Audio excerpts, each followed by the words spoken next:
My name is Ruth. I'm 75 years old, and if you're hearing this, then that means I'm still here. That alone might not sound like much, but believe me, 10 years ago, no one expected me to be alive, not even me.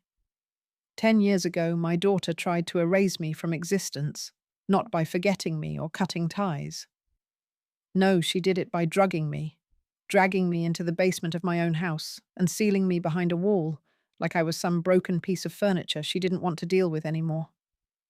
I still remember the smell of dinner that night, the stew I had made, and the way she barely looked at me while scrolling on her phone.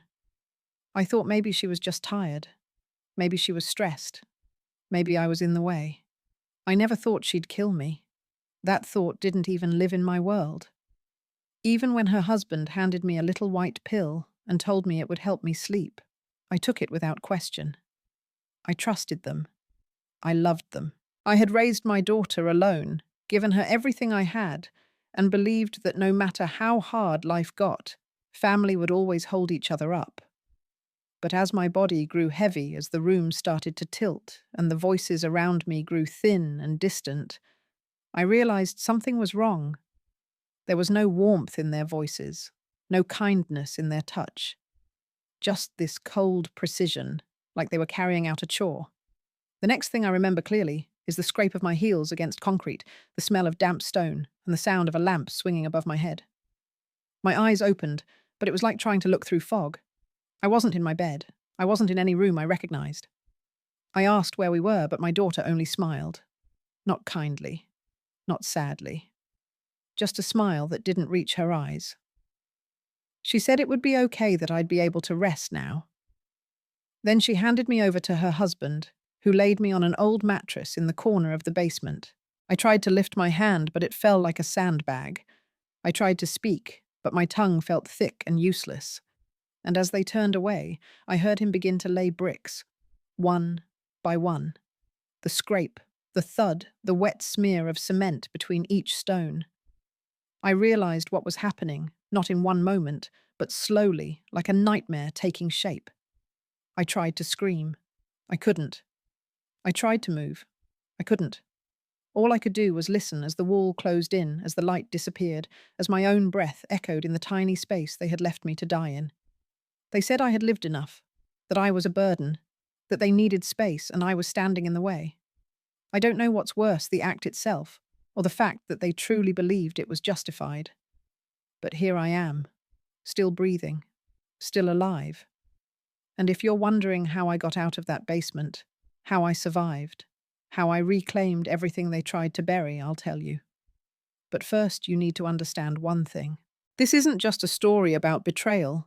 It's about survival. It's about what happens when someone decides that you don't matter anymore, and what happens when you prove them wrong. The night felt ordinary, and maybe that was the first sign. I had made beef stew, the kind my daughter used to beg for when she was little. The house smelled warm, comforting, like home was supposed to. She didn't look up when I called her to the table, just sat scrolling through her phone, lips pressed tight. Her husband, Monty, took his seat with a grunt, acting like it was a chore to be there. The conversation, if you could call it that, was hollow. I tried to ask about their day, about Jasper, about anything really. They nodded, hummed, and avoided eye contact like every word I said cost them something. Then she mentioned something about my sleep, said I'd been restless lately. Maybe I should try something mild, just something to help me get better rest. She reached into her pocket and pulled out a small white pill, slid it across the table with a glass of water. A neighbor recommended it, said it was natural. I didn't question it. Why would I? I thought she was trying to help. My body was tired. My mind, too. I took it smiling with a kind of naive gratitude I didn't know would haunt me later. The first few minutes were quiet. Then something shifted. My hands started tingling. My legs felt far away, like they weren't mine anymore. My tongue stuck to the roof of my mouth. I tried to stand, but my chair scraped loudly and the room spun. I laughed, half to shake off the dizziness, but it came out warped, like a broken recording. She stood and placed a hand on my shoulder. Her touch was gentle, but her eyes weren't. They had gone still empty. She told me to relax, that everything would be fine, and her voice didn't shake at all. I remember thinking it was odd that she didn't seem worried, that Monty hadn't moved an inch. He just sat there, eating bread, staring ahead like none of this was strange. And as my eyelids grew heavier and the warmth in my body turned into something dense and consuming, I realized I couldn't trust the calm in their faces. Whatever was happening, it wasn't caring. It was control. The last thing I saw was the edge of the table, then her fingers around my wrist, steadying me like I might break. I didn't know then that she had already decided I was broken. I didn't know that this wasn't about sleep at all. The stairs felt endless, each step thudding underfoot like a distant drumbeat. I was barely conscious, my head lolling to one side, but I could feel my body being guided downward. There was no softness in their grip anymore. The air changed as we descended. Cooler, damp, heavy with the scent of old concrete and something metallic. I opened my mouth to speak, to ask what was happening, but only a whisper came out. "This isn't my room." That was all I could manage. I knew those stairs. I knew where they led. But even then I couldn't accept what my heart was beginning to understand. She didn't answer. She just murmured something like, "Just rest now, Mom." Her voice was sweet, but stripped of meaning, like she was reading lines from a script she didn't believe in. They laid me on an old mattress in the corner of the basement. A single bulb flickered above, casting shadows that danced on the walls. The cold from the floor seeped into my bones. Monty turned his back and began to work. I heard the clatter of tools, the mix of water and powder, and then the first brick scraped into place. That sound. I'll never forget it. I tried to move, to push myself up, but nothing worked. My arms were jelly. My voice was sand. My heart beat so loud I thought they might hear it and feel something. She crouched next to me, brushed hair from my forehead, like she used to when I was sick. She said it wasn't personal, that I had lived long enough. It was time to make room. Then she stood. No tears, no hesitation, just silence, and the sound of the second brick settling into place. Monty kept building brick after brick, walling me in. The space shrank with every thud. The air felt tighter. The light dimmed as mortar filled the cracks. I wanted to scream, but nothing came. I wanted to beg, but there was no one to hear me. Only the scrape, the slam, the slow erasure of my life behind a wall I never saw coming. Ezekiel lived in the house next door. He had been there for more than 3 decades, tucked behind a white fence with ivy curling along its edges. Since his wife passed, the house had gone quiet, filled only with the rustle of newspaper pages and the steady tick of a wall clock. He liked it that way. The order made sense. Morning coffee at 6 radio news, by 7 porch sweeping before the sun got too high. Life moved at a peaceful rhythm until one night that rhythm cracked. It started as a knock, soft like a bird brushing against wood. At first he thought it was a raccoon, or maybe the wind slapping a loose shutter. But then it happened again, always at night, always from the direction of the basement wall that bordered his garden and the house next door. He tried to ignore it, told himself it was nothing. Pipes, maybe. Old houses groan like old bones. But the knocks kept coming. Some nights it wasn't knocking, it was murmuring. Not words exactly, just a hum like someone trying to speak through layers of dirt and time. He would sit up in bed, heart-tapping, straining to make out what he hoped was just imagination. And yet it never stopped. The sounds came like a ritual, always at the same hour. 3 short taps, then stillness. Then again. Then silence. Ezekiel told himself to let it be. It wasn't his business. That house had new people now. A younger couple who never said much. But something about that silence, about how closed off they kept it, made his stomach twist. He had known Ruth. Not well, but long enough to respect her. She kept her yard neat, waved with her whole hand, and smiled like someone who had seen hard times and chose kindness anyway. One night, the whispers felt closer. They carried through the ground, through the boards, through his own bones. That was the night he couldn't sleep. He sat at his window until morning, listening to nothing and everything, wondering if maybe silence can scream, wondering if someone down there was still waiting to be heard. That night the knocks came again, but they were sharper, more desperate. Ezekiel sat up in his armchair, holding his breath, as the sound reached him from beneath the floorboards. Then, for the first time, a voice followed. It was faint, cracked, but it was a voice, a woman's voice, and it said his name. Once.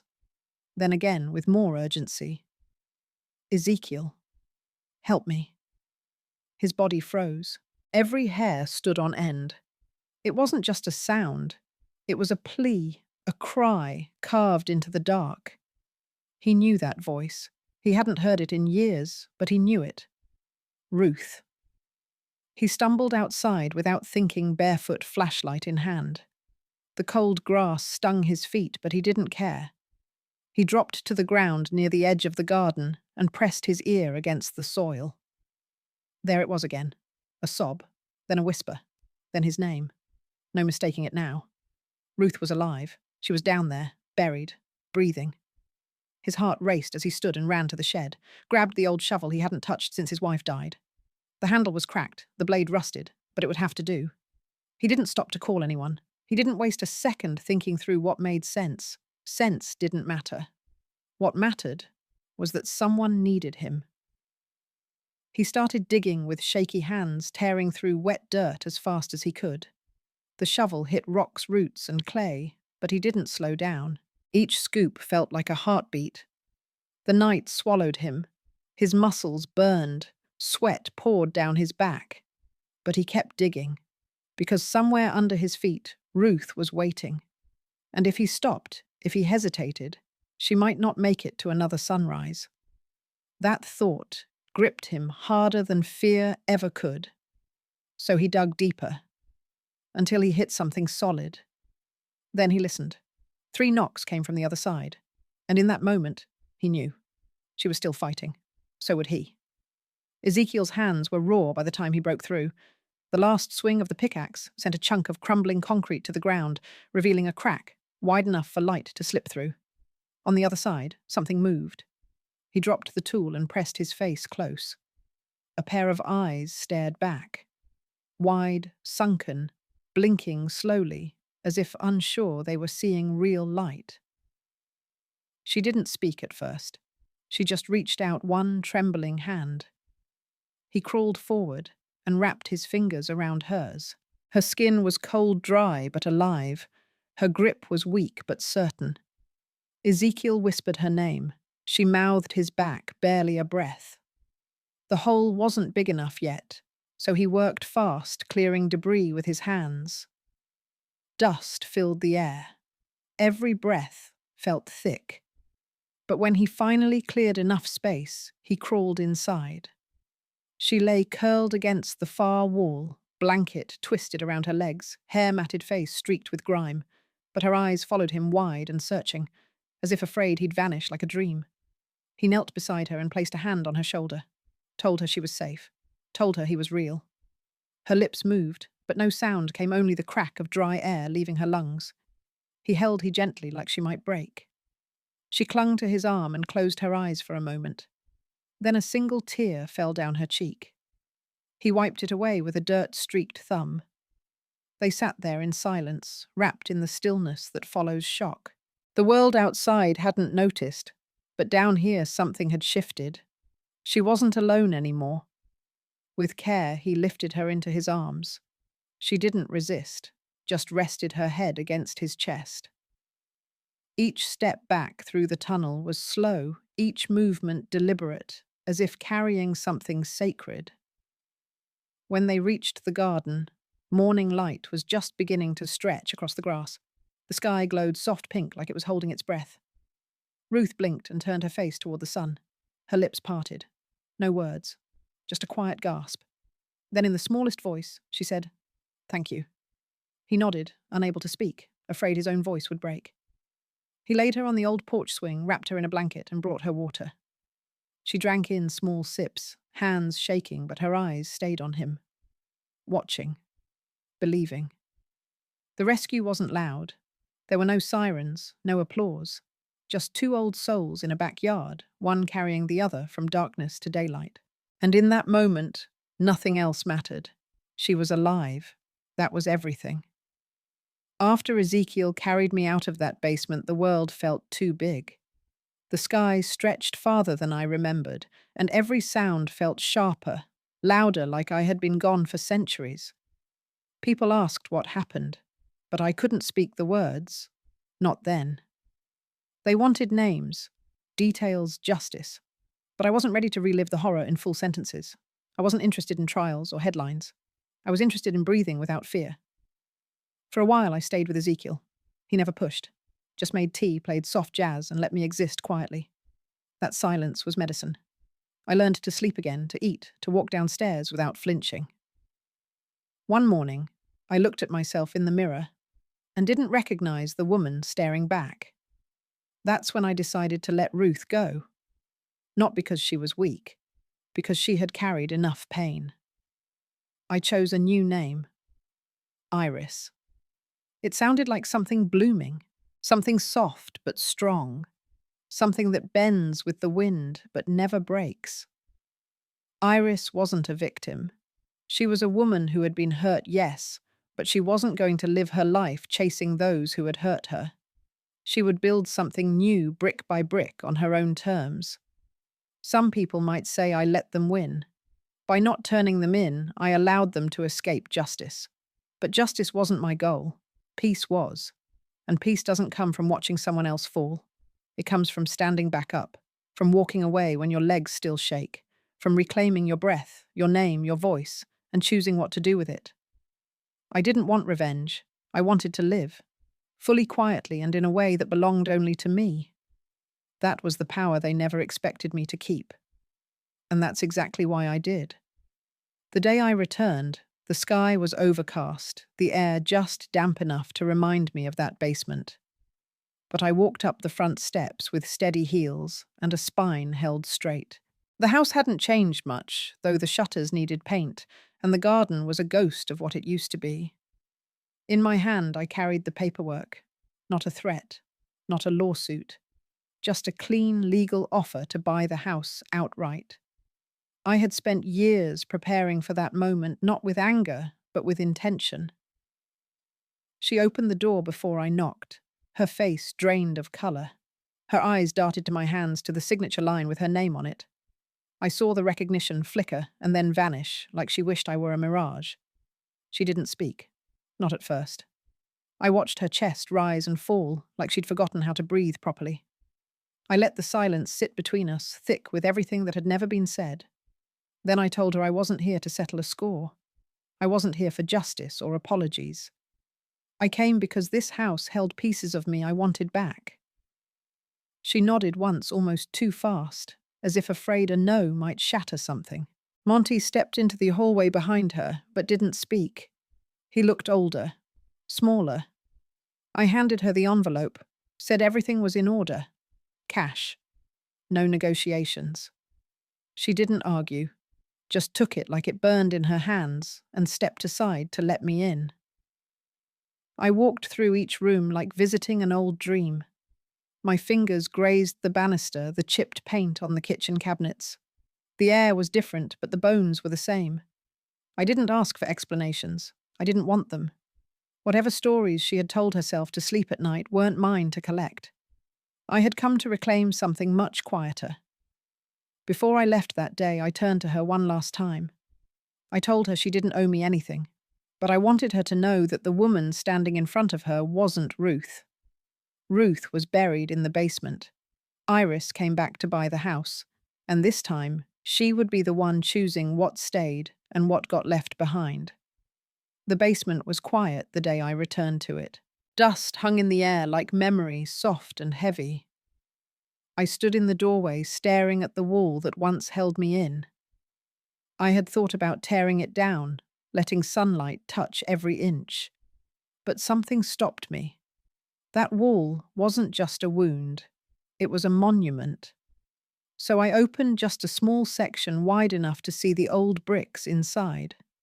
Then I placed a plaque at its center made of bronze and polished smooth. It read, "Here they tried to bury me." But I returned. I ran my fingers over the words and felt something settle in my chest. Not anger, not pride, just peace. A quiet kind that comes when you know your story is no longer hidden. I didn't hide the basement. I opened it up, turned the room into a place where people could sit, listen, and remember. The old concrete floor stayed, but I added chairs, soft lights, and a rug that reminded me of my mother. Visitors came slowly at first. Friends, strangers, survivors of other silences. Some came just to sit. Some stayed long enough to tell their own stories. I never gave them advice. I just listened. And sometimes when they asked, I told mine. Not all the horror, just the parts that helped them believe in breath again. The house changed with time. It stopped feeling like a tomb and started feeling like a heartbeat. There was laughter in the kitchen, music in the backyard. Life returned not loud but steady. The wall still stood. I never covered it, never painted over the cracks. I wanted it to remain just as it was. A reminder that even in the darkest places, someone can still reach out and be heard. That's why I stayed. That's why I opened the door to others, so the silence that nearly swallowed me wouldn't swallow someone else. Because survival isn't just breathing. It's telling the story before someone forgets it was ever real. Jasper came by one afternoon years after the papers were signed. He didn't say much, just stood in the doorway with his hands in his pockets and eyes full of questions he didn't know how to ask. I made tea. He sat at the edge of the old couch and looked around like the house might breathe. I didn't press him. I just let the quiet do what time couldn't. He came back the next week. Then again, the one after that. Slowly, the silence between us softened. He brought stories, music, and old photos from a drawer he thought no one would miss. We didn't talk about the past much, but every time he showed up, I saw pieces of the boy I once held in my arms. Pieces that didn't belong to them. Pieces that were always his. In time, he planted herbs in the garden and helped fix the porch swing. I taught him how to prune roses. He taught me how to use a phone that did more than call. And just like that, something new grew. Not to replace what was lost, but to prove it could still be done. Love, even after betrayal, can find its way back. Sometimes through the front door, sometimes through the roots. If you're still here, thank you. It means something that you stayed with me through this. I've learned that survival is not just about getting out. It's about what you do after. How do you breathe again? How you choose to live without letting pain define you. Forgiveness didn't come easily for me. Some days it still doesn't. But I've found peace in places I never expected. In the sound of my grandson's laughter. In the softness of a stranger's hand when they say me too. If you've been buried by something or something, I want you to know you're not alone. There is life on the other side. It doesn't matter how long it takes. If you've made it this far, you've already begun. And if you feel ready, I'd love to hear your story. Share it in the comments if you can. Or whisper it to yourself. Either way, I'll be listening. Healing is never loud, but it is real.